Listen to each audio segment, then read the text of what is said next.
සමීකරණ පාඩම. ඒ කියන්නේ දෙවන මාරේ තුන්වන පාඩම. අපි මේ පාඩම පිළිබඳව ඊට කලින් වීඩියෝ දෙකකින් පුතාලත් එක්ක කතා කරා. සරල සමීකරණ. විෂය භාග සම්බන්ධ වෙච්ච සරල සමීකරණ විසඳන විදිය, ඒ වගේම සමගාමී සමීකරණ.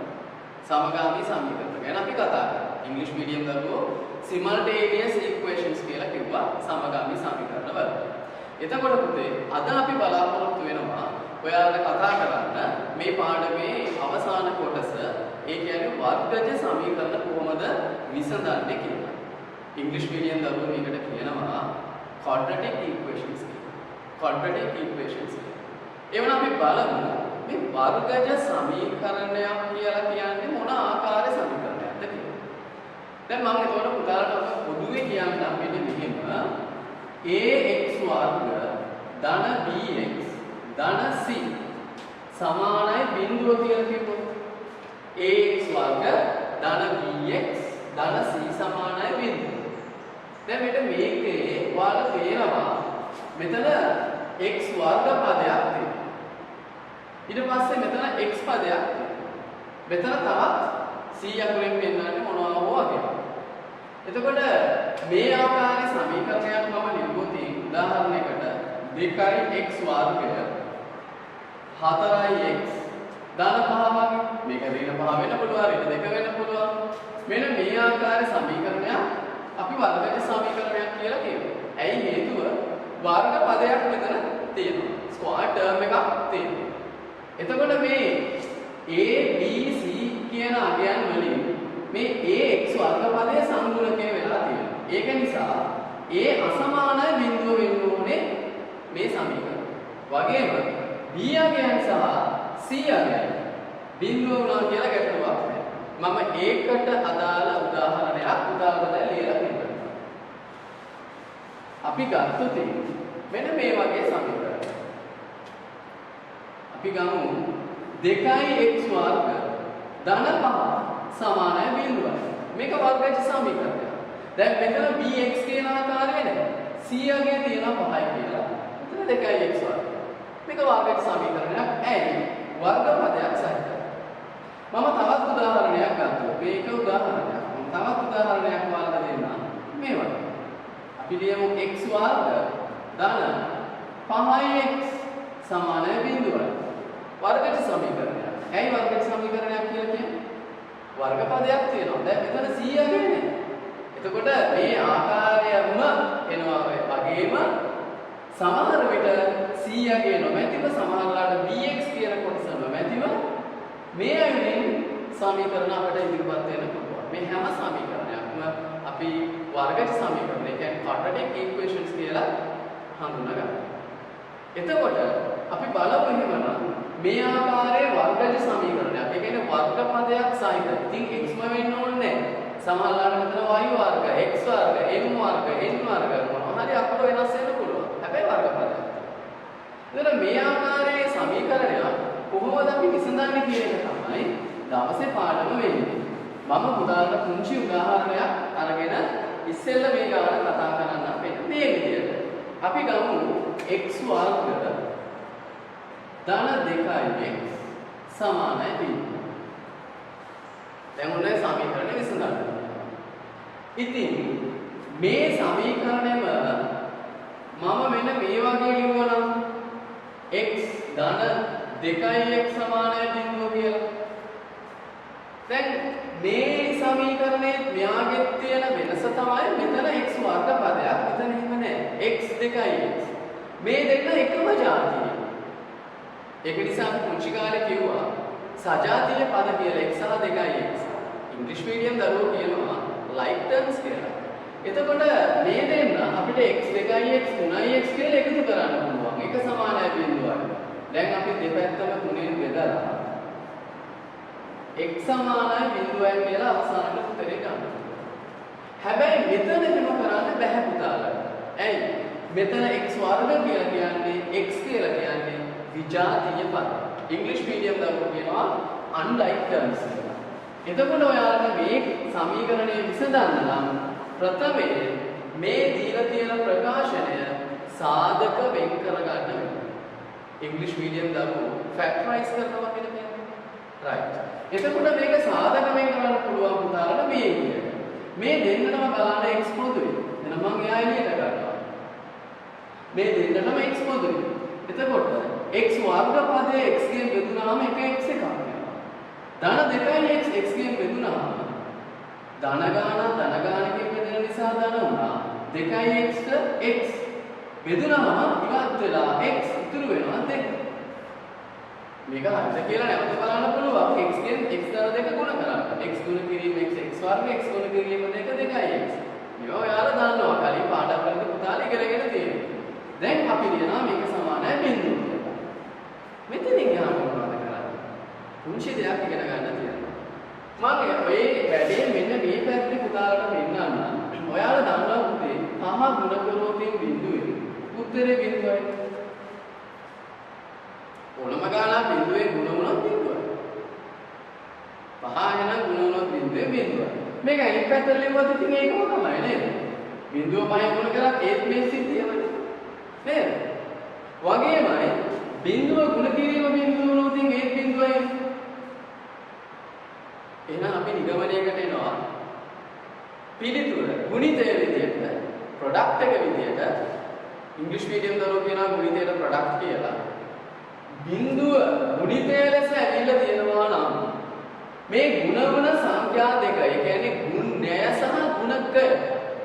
ගුණ්‍ය සහ ගුණකය කියන දෙන්නගෙන් එක්කෙනෙක් ඉංග්‍රීසි මීඩියම් ළමයි කියනවා මල්ටිප්ලිකන්ට් ඇන්ඩ් මල්ටිප්ලයර් කියලා. මේ දෙන්නම හෝ දෙන්නගෙන් එක්කෙනෙක් අනිවාර්යෙන් බිඳුව වෙන්නම ඕනේ. ඇයි පිළිතුර බිඳුව වෙලා තියෙන නිසා. එක්ක මේ සංඛ්‍යාවෙන් එකක් බිඳුව වෙන්න ඕනේ. එහෙම නැත්නම් දෙන්නම බිඳුව. එහෙමනම් මෙන්න මේ කියන දේ සම්බන්ධ කරගෙන අපි ලියනවා මෙතන බලන්න මෙතන තියෙන x වාරයක් x ධන දෙක x ගුණ කිරීම x ධන දෙක x times x plus 2. එයා තමයි බිඳුව වෙලා තියෙන්නේ. එහෙනම් පුතාලා ලියනවා x සමානයි බිඳුව විය යුතුයි. එක්ක මේ බිඳුව වෙන්න නම් මෙයා බිඳුව වෙන්න ඕන. එක අගයක් x අනිත් අගය x ධන දෙක. එහෙම නැත්නම් හෝ ඉංග්‍රීසි මීඩියම් ළමයි මෙතෙන්ට ලියනවා o කියලා. right? x ධන දෙක සමානයි බිඳුව. දැන් ලියනවා x සමානයි බිඳුවයි නිශ්චිතාගයක් එක අවස්ථාවක ඇවිල්ලා තියෙනවා. මෙතෙන්ට ලියන්න පුළුවන් x ධන දෙක සමානයි බිඳුව නම් ඉංග්‍රීසි මීඩියම් ළමයි ලියනවා if x plus 2 equals 0. x ධන දෙක සමානයි බිඳුව නම් x සමානයි මේ ධන දෙක එහා පැත්තට යනවා. මම තවත් ලියලා පෙන්නනවා නම් මෙච්චර ලියන්න දෙයක් නැහැ. උන්න කොහොම ලියුවොත් x සමානයි වෙන 2යි කියලා එනවා. එහෙනම් x සඳහා අගයන් දෙකක් ලැබෙනවා දරුවනේ. බිඳුව සහ වෙන 2 කියලා. පැහැදිලි නේද? හරි. දැන් ඔයාලා දන්නවා මූලික වර්ග සමීකරණයක් කොහොමද විසඳන්නේ. මම ඊට වඩා වෙනස් ආකාරයේ තවත් උදාහරණයක් දීලා පුතාලට මේක තවදුරටත් කොහොමද විසඳගන්නේ කියන දේ ගැන පැහැදිලි කරලා දෙන්න. මම ඔයාලට ලියලා දෙනවා මෙන්න මේ එක. x වර්ග ටිකක් මම පැහැදිලි කරලා යන්න. x වර්ග ඍණ 3x ධන 2 සමානයි බිඳුව. දැන් මේක කලින්ට වඩා තිබ්බ වෙනස මොකක්ද? කලින් දරුවනේ x වර්ග ඍණ 3x ඉතිරි නැවතුණා. දැන් ධන 2 කියන්නේ c ආකාරයකට සම්බන්ධ වෙලා තියෙනවා. දැන් මෙතන ඔයාලට පේනවා මෙන්න මේ කොටස ගත්තා. මම මේ කොටස කියලා පෙන්නන්නේ මෙන්න මේ ටික අපි කලින් ඉගෙන ගත්ත ත්‍රිපද වර්ගජ ප්‍රකාශනයක් කියලා. ඉංග්‍රීසි මීඩියම් දරුවෝ කියනවා ට්‍රයිනෝමියල් ක්වාඩ්‍රැටික් එක්ස්ප්‍රෙෂන් එකක් කියලා. ත්‍රිපද වර්ගජ ප්‍රකාශන. එතකොට මෙන්න මේ ත්‍රිපද වර්ගජ ප්‍රකාශනය පුතාලට සාධක වලට වෙන් කරගන්න වෙනවා. ඉතින් ඒක ඔයාලා සාධක පාඩමේ අනිත් ඉගෙන ගත්තා. නමේදිත් ඉගෙන ගත්තා. 10 ශ්‍රේණියේදීත් ඉගෙන ගත්තා. එහෙමනම් මම මෙයාගේ සාධක ලියනවා. ඉතින් ඔයාලා දන්නවා මේක සාධක ලියා ගන්න. මේ x වර්ග පදය දෙකෙන් ගුණ කරලා 2x වර්ග ඉන්න ඕනේ. මැද පදේ එකතු වෙන් හැදෙන්නත් ඕන නේද? හරි. ඒ විදිහට අපි සාධක වෙන් කරගන්න දන්නවා. ඉතින් මම මොන කෙටියෙන් ලියනවා මේ මුණාම මෙතෙන් x එදුවා මෙතෙන් x එදුවා 2x වර්ග ඉන්න ඕනේ. ධන 2x වර්ග. එහෙමනම් මට ලියන්න පුළුවන් මේ විදිහට දෙවරක් 1 2 කියලා එනවා. දෙන්නටම ඍණ දැම්මම ඍණ 2යි ඍණ 1යි ඍණ 3යි x උත් හැදෙනවා. මම කෙටියෙන් ගන්නත් පුළුවන් පුතාලා මේක ඉගෙනගෙන තියෙනවා. අමතක නම් සාධක පාඩමට ගිහිල්ලා උඩ මතක් කරලා බලන්න. හරි නේද? එතකොට මේක සමානයි බිඳුව. දැන් ඔයාලා ලියනවා ඔන්න දැන් ඇවිල්ලා x ඍණ 2 x ඍණ 1 සමානයි බිඳුව. ඒ වුණා අපේ කලින් තර්කය. x ඍණ 2 සමානයි බිඳුව වෙන්න ඕනේ. එහෙම නැත්නම් x ඍණ 1 සමානයි බිඳුව වෙන්න ඕනේ. හරි. පුතාලා ලියන්නේ ඒක. x ඍණ 2 සමානයි බිඳුව හෝ x ඍණ 1 සමානයි බිඳුවයි. ලියනවා x ඍණ 2 සමානයි බිඳුව නම් x සමානයි මේ ඍණ 2 මෙහෙට දෙකක් එකතු වෙනවා මෙහෙට දෙකක් එකතු වෙනවා මම මොන කලින් වගේ පෙන්න ඉන්නේ නැහැ දෙකම ලියුව මෙහෙම ප්‍රශ්නයක් මෙතන x ඍණ 1 සමානයි බිඳුව නම් x සමානයි මේක එහා පැත්තට ගිහිල්ලා ධන 1 වෙනවා ඔන්න පුතේ උත්තර දෙකක් ලැබුණා පැහැදිලි නේද x සමානයි ධන 2 x සමානයි ධන 1 හරි මම ඊළඟට තවත් මේ වගේ උදාහරණයක් ඔයාලට පෙන්නන්නම් තවදුරටත් එතකොට පැහැදිලි වෙයි මොනවද මේ වර්ගජ සමීකරණ විසඳද්දී අපි කරන්න ඕනේ කියලා. මොන මම ලියනවා x වර්ග ඍණ 4x ඍණ 21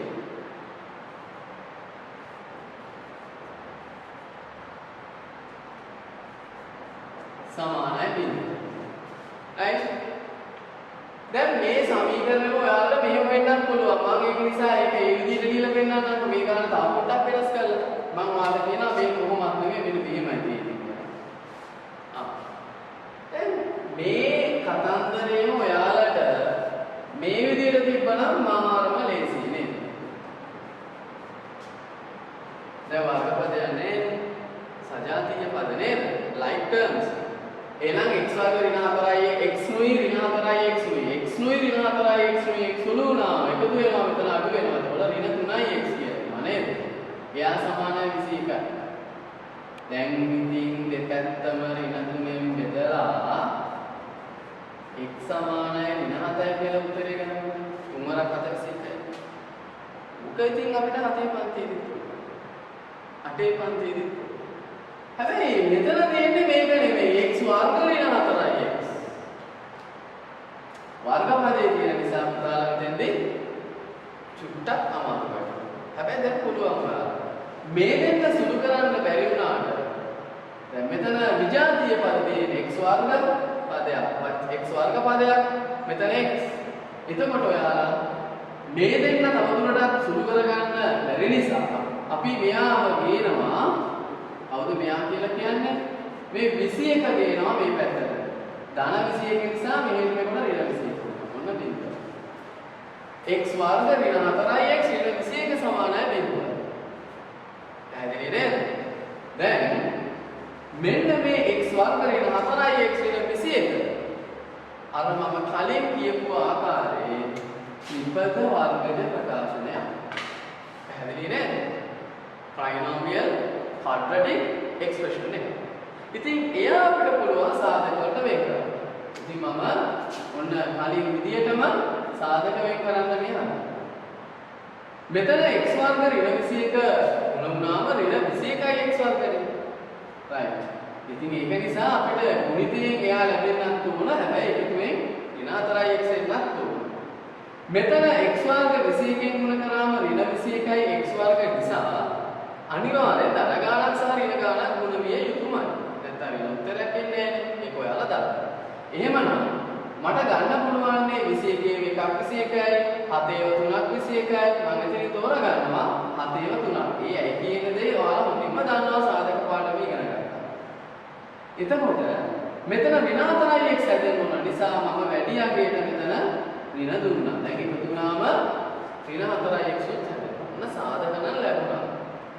හරි දරුවෙකුට මේක තවත් ගැටලු තියෙනවා නම් මම දැන් කොහොම ඉක්මනට කියලා දෙන්නම්. හැබැයි පුතාලා සාධක පාඩමට ගිහිල්ලා අනිවාර්යෙන් මතක් කරගන්න වෙනවා. මේ ත්‍රිපද වර්ග ප්‍රකාශන කොහොමද සුළු කරන්නේ කියලා.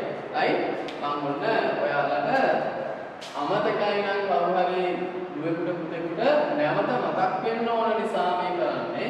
මෙන්න මේ දෙන්න ගුණ කරා. එතකොට ඍණ 21යි x වර්ගයි අපිට ලබා එයා හැදෙන්න අපි ලියනවා කොහොමද?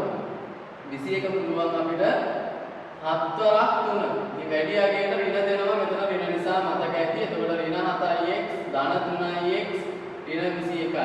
දැන් මේ දෙන්නගේ x පොදුයි x වර්ගයටත් 7x ටත් x පොදුයි. දැන් මම එයා ගන්නවා එළියට. එතකොට මෙතනින් x ඍණ 7x බෙදුනහම x ගෙන් ඍණ 7යි. මෙතනින් මේ දෙන්නට කාවද පොදු? ධන 3. එතකොට ධන 3x 3 බෙදුනහම ඔයාලට එනවා x 21 3 බෙදුනම 7යි. ඍණ ගාන ධන ගාන කියන නිසා ඍණ.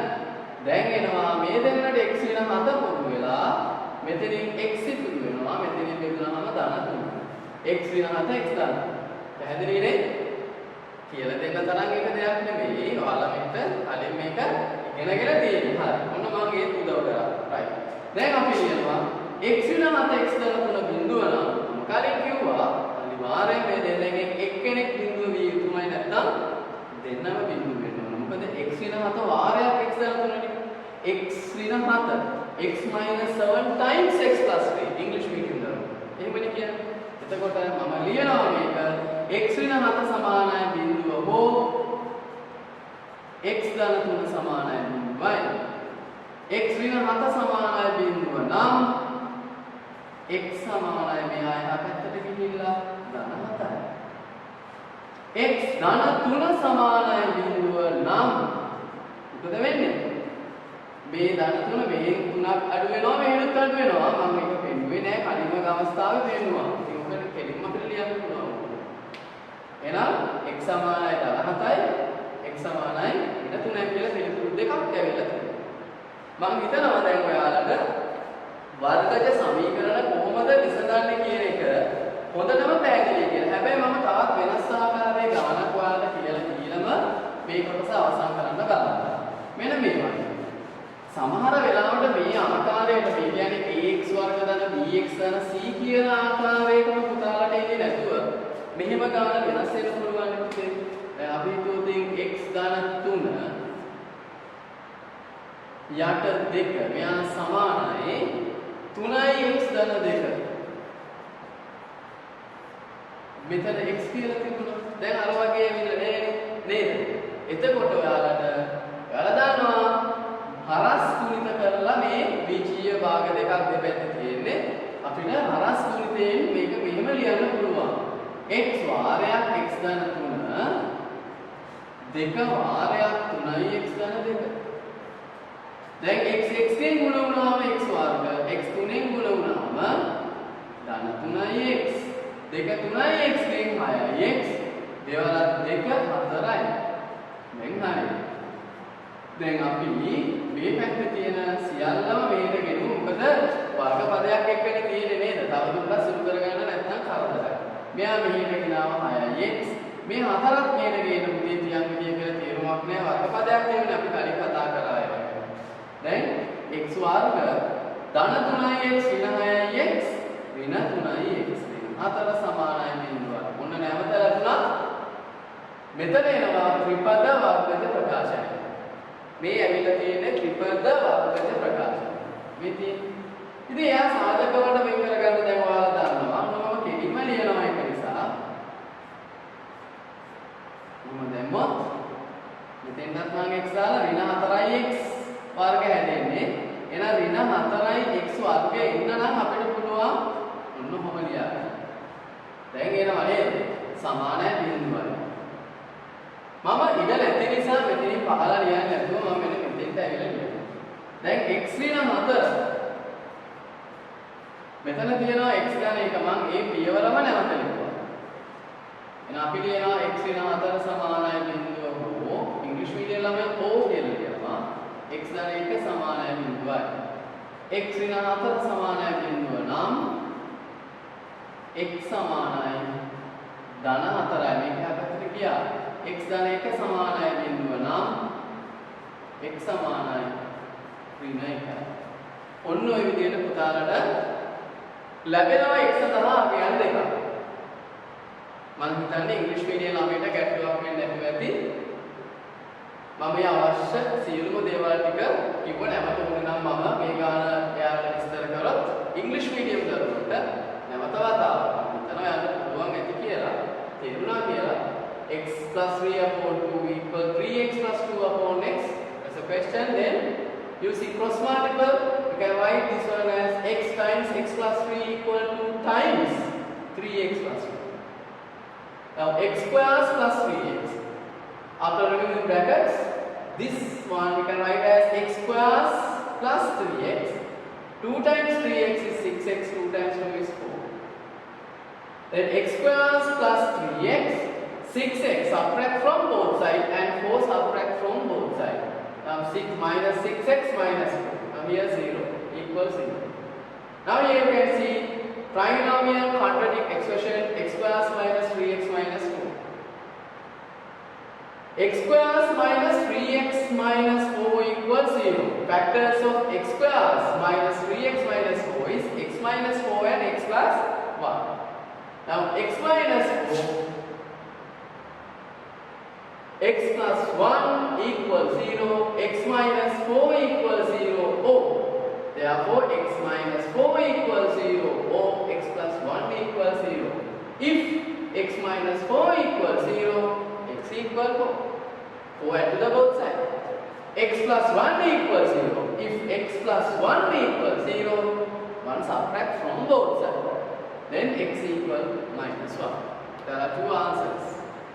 4 and minus 1. මම හිතනවා පුතේ ඉංග්‍රීසි මීඩියම් දරුවන්ට සිංහල මාධ්‍ය සිංහල මීඩියම් දරුවන්ට මේ වර්ග සමීකරණ කොටස ඔයාලගේ 10 ශ්‍රේණියට අදාළ කොටස හොඳින්ම වැටහෙන්නේ නැති කියලා. ඔයාලගේ ඉස්කෝලේ පාසලේ කියන්නේ පෙළ පොතේ ටෙක්ස්ට් බුක් එකේ ඔයාලට තියෙනවා මේ සම්බන්ධව ගැටලු ගණනාවක් තියෙනවා. පුතාලා ගෙදරදී ඒ ගණන් ටික උත්සාහ කරලා බලලා ගැටලු තියෙනවා නම් නැවත මම තවත් වීඩියෝ එකකින් තවත් අලුත් පාඩමකින් හමු වෙනවා. පුතාලා මාව දැනුවත් කරන්න. ඒ හරහා මම ඔයාලට උදව් කරන්නම් ඒ ගැටලු සම්බන්ධව. එතකොට අද දවසට සමීකරණ පාඩම ඔයාලගේ 10 ශ්‍රේණියේ විෂය නිර්දේශයට අදාළ කොටස මම අවසන් කරලා තියෙනවා. 11 ශ්‍රේණියට තවත් කොටසක් තියෙනවා. අපි ඒක ඉදිරියේදී කතා කරමු. එමනම් පුතේ ඔයාලට සුබ දවසක්. අපි තවත් වීඩියෝ එකකින් අලුත් පාඩමකින් නැවත හමු වෙමු.